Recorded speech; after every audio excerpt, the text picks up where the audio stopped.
പശ്ചിമേഷ്യ വീണ്ടും ഒരു അഗ്നിപർവ്വതത്തിന് മുകളിലാണോ?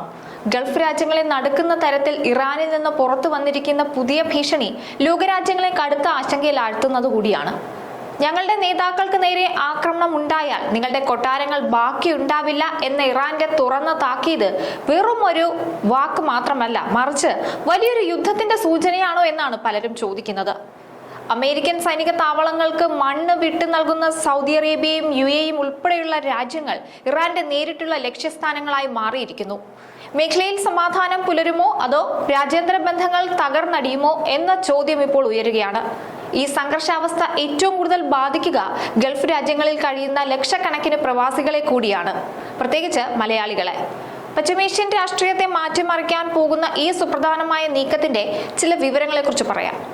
പശ്ചിമേഷ്യയിലെ സംഘർഷാവസ്ഥ പുതിയ തലങ്ങളിലേക്ക് നീങ്ങുന്നതിനിടെ മേഖലയിലെ അറബ് രാജ്യങ്ങൾക്ക് നേരെ കടുത്ത ഭീഷണിയുമായി ഇറാൻ എത്തിയിരിക്കുകയാണ്. ഇറാന്റെ ഉന്നത നേതൃത്വത്തിന് നേരെ ഏതെങ്കിലും തരത്തിലുള്ള ആക്രമണം ഉണ്ടായാൽ അമേരിക്കൻ സൈനിക താവളങ്ങൾക്ക് സൗകര്യമൊരുക്കുന്ന ഗൾഫ് രാജ്യങ്ങളിലെ ഭരണാധികാരികളുടെ കൊട്ടാരങ്ങൾ തകർക്കുമെന്നാണ് ഇറാൻ വ്യക്തമാക്കിയിരിക്കുന്നത്. ഇറാനിയൻ നിയമസഭാംഗമായ മഹ്ദൂദ് നബാവിയാൻ ആണ് ഈ ഞെട്ടിപ്പിക്കുന്ന മുന്നറിയിപ്പ് നൽകിയത്. US സൈനിക താവളങ്ങൾ ലക്ഷ്യം വെച്ച് Saudi Arabia, UAE, Bahrain, Qatar, Kuwait തുടങ്ങിയ രാജ്യങ്ങൾ ഇറാന്റെ ആക്രമണത്തിന് ഇരയായിരുന്നു. ഈ രാജ്യങ്ങളെല്ലാം തന്നെ അമേരിക്കൻ സൈനിക താവളങ്ങൾക്ക് ആതിഥ്യം അരുളുന്നവരാണ്. ഇറാന്റെ സുരക്ഷയ്ക്ക് ഭീഷണിയാകുന്ന തരത്തിൽ അമേരിക്കയ്ക്ക് തങ്ങളുടെ മണ്ണ് വിട്ടു നൽകുന്നവർ ഗുരുതരമായ പ്രത്യാഘാതങ്ങൾ നേരിടേണ്ടി വരുമെന്നാണ് ഇറാന്റെ ഇപ്പോഴത്തെ നിലപാട്. ഇറാന്റെ ഉന്നത നേതാക്കൾക്കെതിരെ ഏതെങ്കിലും തരത്തിലുള്ള ആക്രമണം നടക്കുകയാണെങ്കിൽ അതിന്റെ തിരിച്ചടി വെറും അമേരിക്കയിൽ മാത്രം ഒതുങ്ങില്ലെന്നും അയൽ രാജ്യങ്ങളിലെ ഭരണകേന്ദ്രങ്ങളിലേക്ക് അത് വ്യാപിപ്പിക്കുമെന്നും ഇറാൻ താക്കീത് നൽകിയിരിക്കുന്നു. അടുത്തിടെയുണ്ടായ വിവിധ സൈനിക നീക്കങ്ങളുടെയും പ്രകോപനങ്ങളുടെയും പശ്ചാത്തലത്തിലാണ് ഇറാന്റെ ഈ നീക്കം.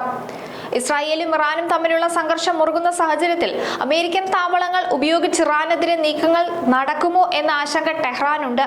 ഗൾഫ് രാജ്യങ്ങൾ തങ്ങളുടെ മണ്ണ് ഇറാനെതിരായ നീക്കങ്ങൾക്കായി വിട്ടു നൽകരുതെന്ന സന്ദേശമാണ് ഈ ഭീഷണിയിലൂടെ നൽകുന്നത്.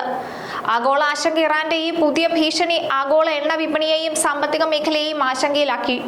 വീണ്ടും യുദ്ധം ആരംഭിച്ചാൽ അത് ആഗോളതലത്തിൽ വലിയ സാമ്പത്തിക മാന്ദ്യത്തിനും ഇന്ധന വില വർധനവിനുമൊക്കെ കാരണമാകുമെന്ന് സാമ്പത്തിക വിദഗ്ധരും മുന്നറിയിപ്പ് നൽകുന്നുണ്ട്.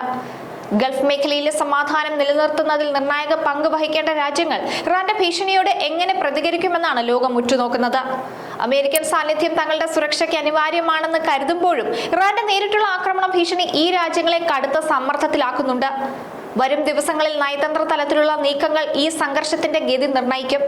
ഗൾഫ് രാജ്യങ്ങളിലെ അമേരിക്കൻ സൈനിക സാന്നിധ്യം ഇറാന്റെ സുരക്ഷാ ആശങ്കകളെ വർദ്ധിപ്പിക്കുന്നത് കൂടിയാണ്.